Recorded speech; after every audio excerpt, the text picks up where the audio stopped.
Moving on to The Guardian, Lewis. The Guardian. This is one of the most amazing stories, and it's on the front page of the Guardian. I mean, you'll have to read it because it's so detailed. You're telling people buy The Guardian. I'm actually telling them because this is going to be a movie. This is The Mystery of Martin Gare. Do you remember that movie? Yeah. Okay, The Mystery of Martin Gare. One of the great escape movies. Never heard of it. Which was an undercover police officer deceived a woman into a 19-year relationship. He was a kind of undercover cop. He had a fake name. He told people he wasn't. He told this woman he was a businesswoman. He was a businessman. He lied to a woman in order to be with her. He was with her for 19 years. They have a kid? They have a kid, and he adopted her kid. So a stepkid, right? And he wanted to marry her after like 16 years of being together. He was so in love with her, but she was not happy. But the point is... So you're blaming her? I'm blaming her. It's like the same way all women think that men lie to them. The mother of my children, she used to say to me, Lewis, you're not the same man I met in New York.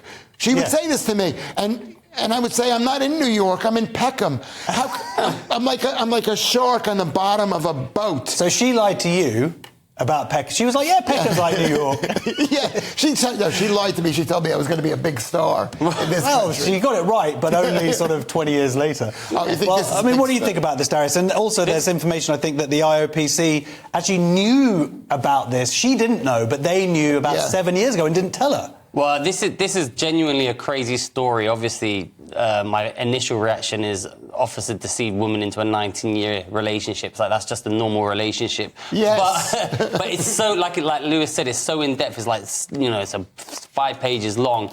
But she was happy with it and she didn't know it was happening. Then the police told her he was undercover. Finally. Yeah. But she didn't have a clue, and he'd already left the police. So there was no need for them to rat them out. It was like being found out you've been cheating on Facebook like 2 years after the fact. Like, give up, let me be. Oh, you think so? 2 years is your limit, is it? I don't know. I just think this guy's committed to the role. He's settled for 19 years. He's had a kid with you. Yes. What more do you want? He is a real method actor. He's taken it what before. But can I tell you what the real story probably is? Because there's always a real story. Because all these stories are a bunch of Well, the real story is, where did she think she was? What is he working at? No, the real story is ka-ching. She's thinking, I get some money out of this. I just got to pretend that I don't like the guy, that I'm angry at the guy. Unlike your ex-wife.